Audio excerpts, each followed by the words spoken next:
Bonjour à toutes et à tous et bienvenue à l'écoute de cette émission hebdomadaire préparée pour vous par la rédaction française de Radio Prague International. Aujourd'hui, nous irons sur les traces d'un corsaire tchèque en Méditerranée avant de découvrir un restaurant solidaire pragois qui emploie des femmes SDF.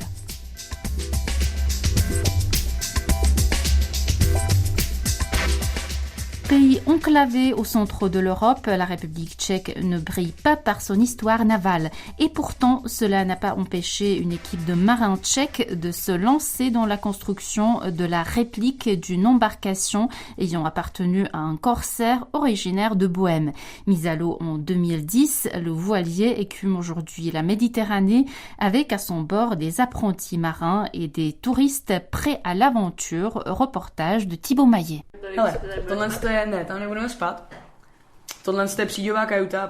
Dernier préparatif pour Agatha Renotière. L'assurance est réglée, le test antigénique programmé et le rendez-vous est pris pour le covoiturage. Dans 24 heures, elle part pour l'Italie, direction la Toscane plus précisément, où l'attend un navire pas franchement comme les autres. La Grâce est la réplique d'un deux mâts du XVIIe siècle, l'embarcation d'un corsaire d'origine tchèque, Augustin Heřman. Agatha Renotière a pris soin d'adapter sa valise à cette croisière originale. Une chemise grande, naturelle, après, soit un corset, soit une veste, après, soit des pantalons, soit... Il faut bien sûr avoir des couleurs plutôt naturelles pour que on vous croit que vous êtes de la XVIIe siècle et tout. Soit une jupe ou avec des jupons, bien sûr, pour avoir la silhouette. Silhouette de pirate, d'une belle pirate de film et tout. Et après, normalement, une grande ceinture et quelque chose comme ça. Nous, on va pieds nus, mais parfois, il y a des gens avec des bottes magnifiques. Parfois, il y a des gens qui viennent avec des pistolets et des choses... Bien sûr, on a des canons. Les grands marins, le moins que l'on puisse dire, c'est qu'en République tchèque, cela ne court pas les rues. Et pourtant, Augustin Heřman, né en 1605 en Bohême, est connu pour avoir écumé les flots de l'Atlantique. Il avait quitté ses terres natales à la suite de la bataille de la Montagne Blanche, marchant pour le compte des Hollandais et corsaires à ses heures. Il s'était également fait remarquer comme cartographe des environs de ce qui est désormais connu sous le nom de New York.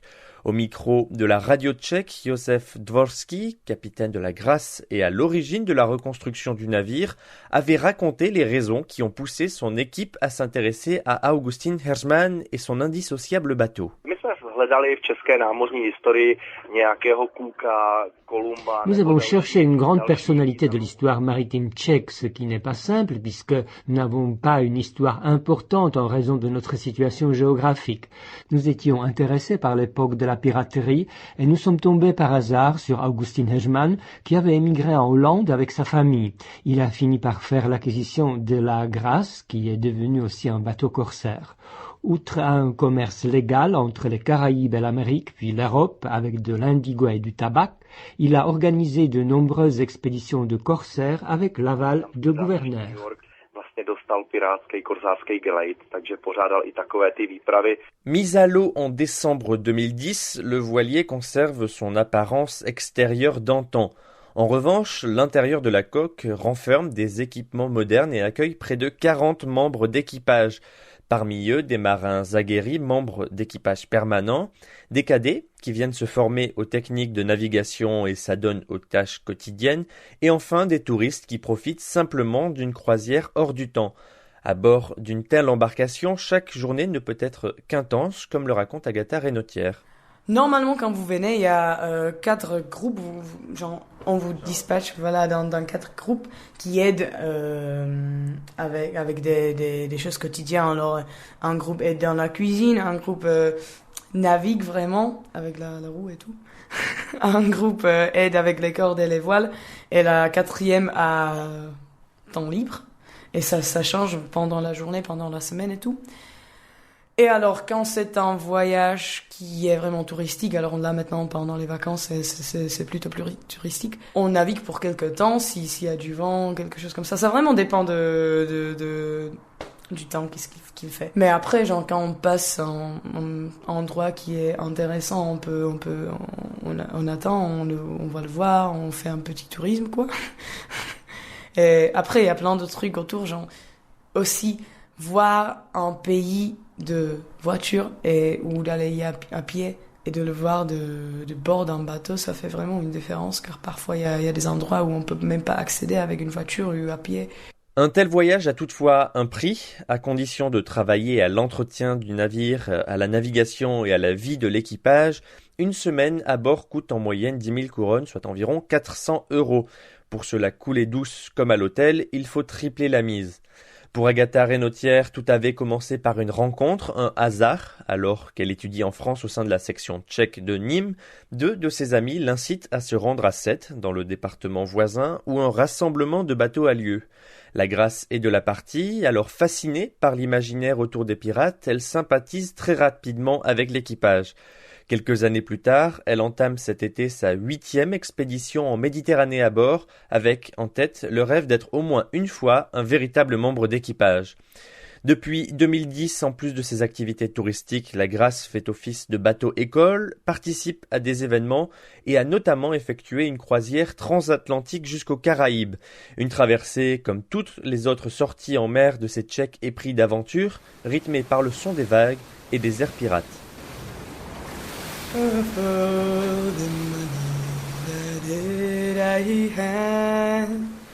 I spent it in good company, and all the harm I've ever done, at last it was to none but me.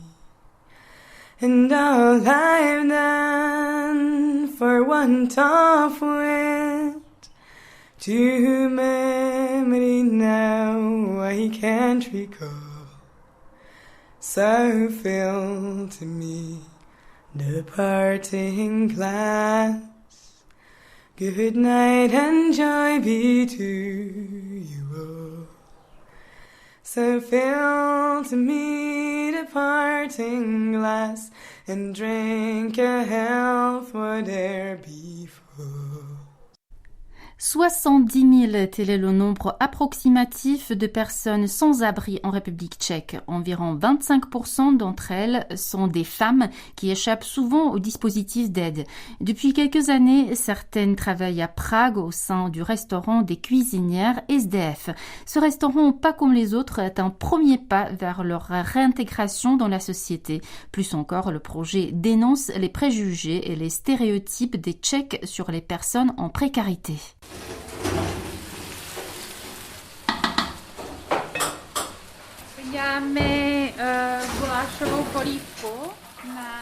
Nous sommes en train de préparer une soupe de goulash pour demain, mais sans viande, parce que nous faisons uniquement de la cuisine végane. Donc il y a beaucoup de légumes dedans, de l'oignon, de la carotte, du persil, des pommes de terre.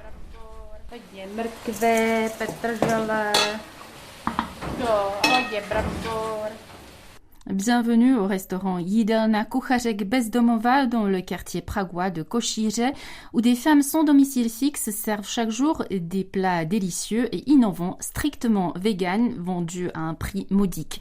Au menu ces derniers jours, un dalle de lentilles, un chili sin carne, une soupe au brocoli ou des pois chiches au paprika.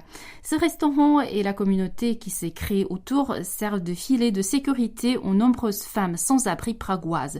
On écoute Nicolas, 28 ans.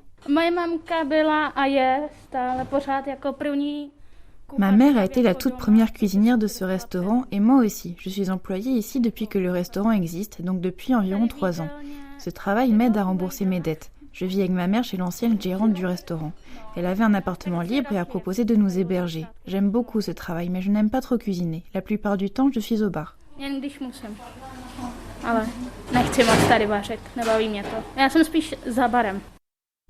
Le restaurant des cuisinières SDF est un des multiples projets créés par l'organisation pragoise à but non lucratif Jako Doma, comme chez soi, et qui aide et soutient les femmes sans abri. Lexa Dolejelova a fondé l'organisation et le centre communautaire Jako Doma en 2012 avec ses amis. Selon elle, le restaurant des cuisinières SDF est aussi un projet collectif, mais inventé par les femmes en détresse elles-mêmes.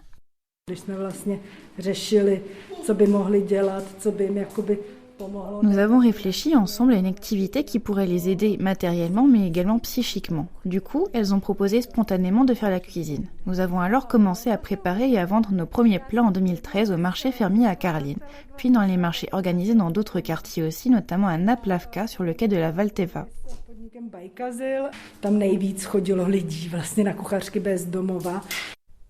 Il y a 3 ans, le restaurant s'est lancé officiellement dans les locaux situés en bas d'un immeuble de la rue Brojikova dans le 5e arrondissement de Prague, tout près de l'arrêt du tramway Uzbono. Veronika Zerzanova gère le restaurant depuis 2 ans, elle raconte.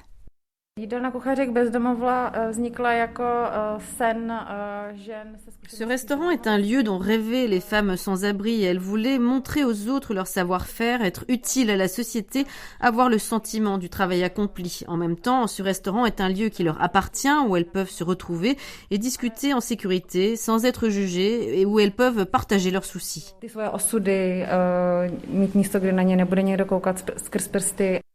Le restaurant emploie actuellement une cuisinière à temps plein, 2 autres qui travaillent à temps partiel et près de 15 employés temporaires.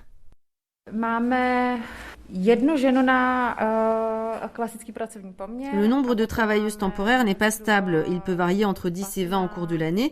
Certaines d'entre elles collaborent plus ou moins régulièrement avec nous, mais on ne peut pas vraiment compter sur leur présence chaque semaine. D'autres travaillent intensément pendant une certaine période pour gagner de l'argent, puis ne viennent plus. Donc le personnel change ici assez fréquemment. Parmi les femmes qui travaillent ici, il y en a peu qui vivent dans la rue, dans des campings par exemple. Il est vrai que nous en avons eu aussi par le passé, mais la majorité de nos cuisinières habitent dans des foyers d'asile ou dans différents centres d'hébergement où elles doivent payer un loyer. Voilà pourquoi il est important pour elles de gagner de l'argent, sinon elles se retrouvent vite à la rue. Takového ubytovacího zařízení už putují prostě rovnou ven a nemají se na koho obrátit. Hlásí se nám většinou sami o práci, ale je to hodně pro ně Les cuisinières nous contactent d'elles-mêmes. Ce sont les femmes qui fréquentent notre centre communautaire Yakodoma. C'est là qu'on leur offre la possibilité de travailler au restaurant. Mais le premier pas à faire pour se faire aider, c'est d'aller au centre où on leur propose toutes sortes d'assistances. On y trouve un espace pour l'hygiène corporelle et vestimentaire, une salle de restauration, un point de connexion et une salle de repos. On leur propose un accompagnement social et on les aide à trouver un logement et éventuellement un travail. A tam se dozvědí o tom, že pokud mají zájem, tak můžou jít pracovat k nám. Yana, 41 ans, est elle aussi passée par le centre Yakodoma pour trouver un hébergement et le travail au restaurant où elle fait valoir son talent de cuisinière depuis 9 mois. J'avais travaillé pendant 10 ans dans un restaurant classique, mais là c'est autre chose. On apprend à cuisiner sans viande et ça me plaît. J'ai aussi appris à faire du pain, j'ai fait toutes sortes de travaux dans ma vie, du jardinage aussi. Je suis contente d'être ici, je ne changerai pas. C'est difficile de trouver du boulot aujourd'hui et puis l'équipe est sympa.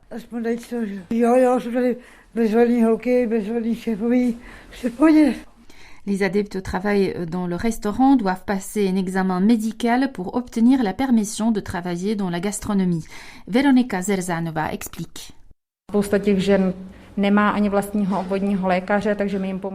Nous leur trouvons un médecin car la plupart d'entre elles n'en a pas. Nous les accompagnons pour les visites et les aidons à régler les formalités. Lorsqu'elles obtiennent l'autorisation, elles peuvent commencer à travailler. Elles apprennent tout ce qu'il faut sur place.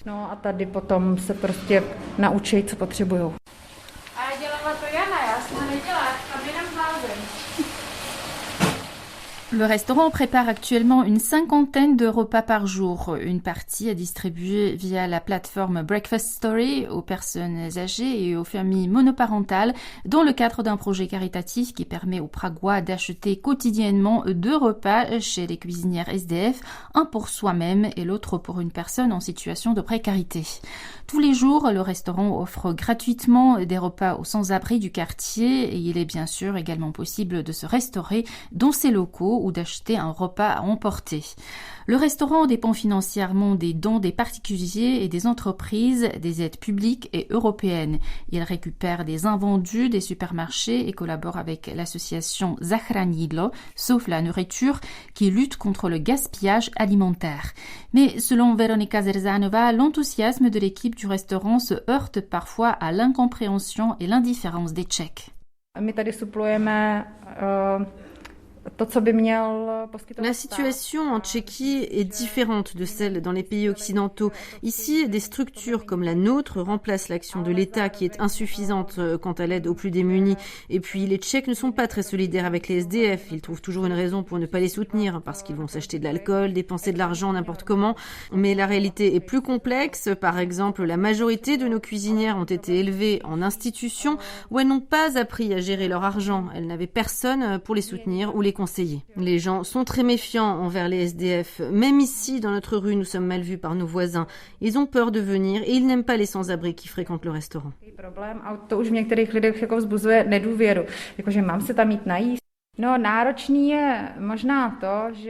Ce qui est difficile avec le travail avec les femmes SDF, c'est que leur destin et leurs problèmes ne vous lâchent pas, même après une journée de travail. Elles ont besoin d'aide, d'autant plus qu'elles supportent très mal leur situation. Elles ont honte de vivre dans la rue, elles n'ont pas le courage de demander de l'aide et cachent leurs difficultés devant les autres. Les femmes SDF sont invisibles, et de ce fait, même ceux qui ont de la bonne volonté ne les aident pas. Sinon, le travail est le même que dans tout autre restaurant. C'est ça qui me plaît, qui me touche. Les femmes sans-abri que nous employons font tout leur possible pour réussir et elles se réjouissent tellement de leur succès parce qu'elles ont subi tellement d'échecs personnels, elles manquent absolument de confiance en elles-mêmes.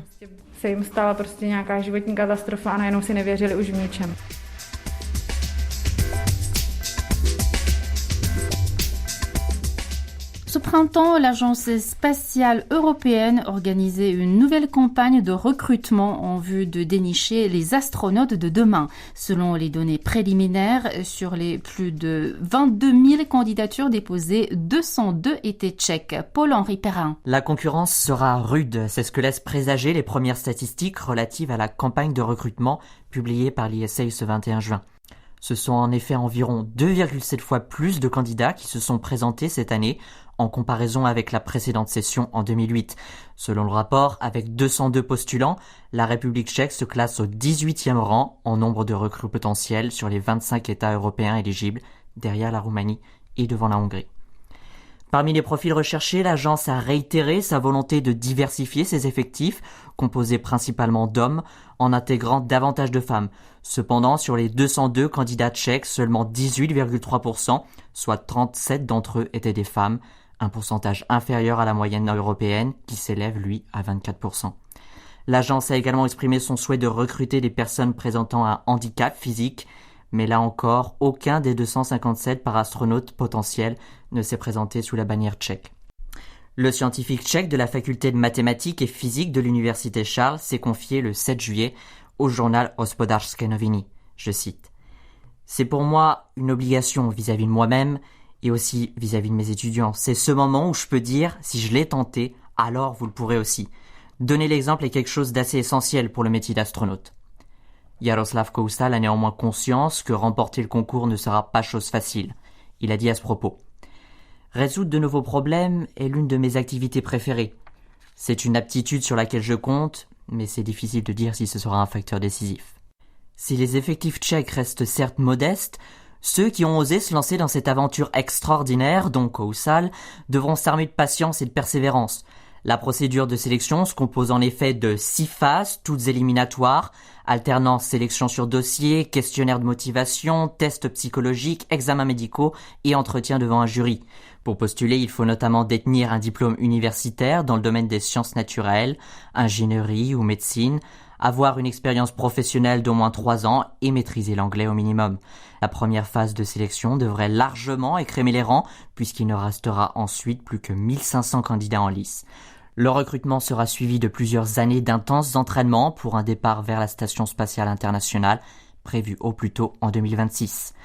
Qui sera alors le prochain Tchèque à marcher dans les pas du cosmonaute tchécoslovaque Vladimir Remek ou de l'astronaute américain d'origine tchèque et slovaque Eugene Cernan, qui est le dernier homme à avoir marché sur la Lune?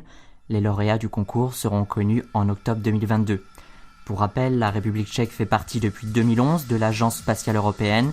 Prague est par ailleurs récemment devenue le siège officiel de la nouvelle agence pour le programme spatial de l'Union européenne.